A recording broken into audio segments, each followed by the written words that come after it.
TIMEOUT. Rethinking Your Life Strategy, a weekend of encouragement with Coachdone, Friday evening.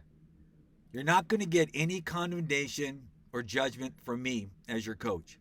I'm here to encourage you and to help you succeed. And to make this happen, the first thing we need to do together is we need to get a clear understanding of your current state of mind and the condition of your heart and your overall moral compass. So let me ask you a few questions again. Are you frustrated? Are you tired, depressed, or unhappy? Do you feel like there's a void in your life or a thirst coming from within that you just can't seem to quench? I'm going to guess there is. So let me ask you a few more questions. Have you tried to fill this emptiness and quench this inner thirst with being just overly busy, maybe womanizing, eating, or just chasing entertainment? Have you pursued some sort of religious or philosophical solution to fill this void? Are you lonely? Are you scared? Do you have any unhealthy addictions? Have you tried to find an escape with maybe alcohol, drugs, or pornography? Do you have any hobbies that just take too much of your time and have become nothing more than distractions? Are you obsessed with worrying about what others think of you? Have status, ego, comfort in things, the love of money become your gods? If you have answered yes to any of these, then just stay with me, my friend.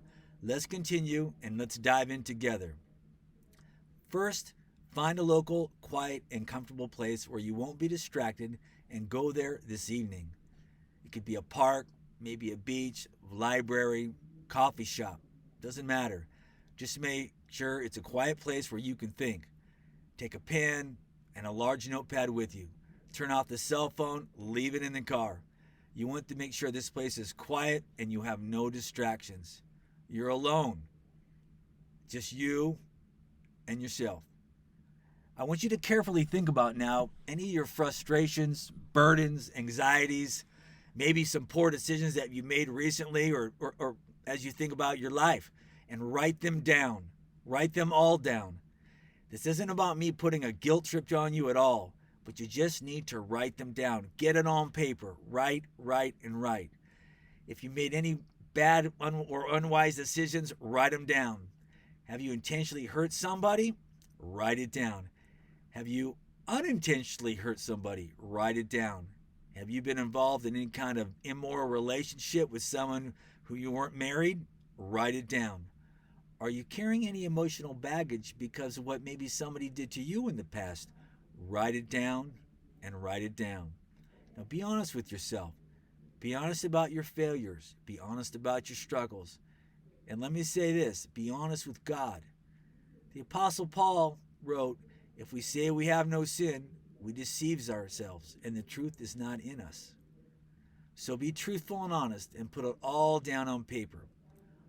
I realize doing this might bring a flood of emotions, but I'm encouraging you and urging you to stick with this process on this Friday evening. I'm confident that before long, you'll begin to feel a little bit better about writing things down. Again, no judgment from me, just encouragement. For this to work now, you need to view a complete inventory of your current mental state, your emotions, and the condition of your heart. I encourage you again, write, and write some more. Put it all down on paper. Now, once you finish this step, go grab a big glass of water, an iced tea, a cup of coffee, and just reread your list again. Make sure you have been careful to note all the pain and the frustrations or maybe poor decisions, immoral actions, or just things that are depressing you. Just write it down. Put it on that paper. Now you've done a great job with this first step. Excellent work. And I'm really proud of you. And thank you for taking the time to get through this step one. Now let's take a break, relax, reflect a little bit, and then we'll tackle the next step. Coach.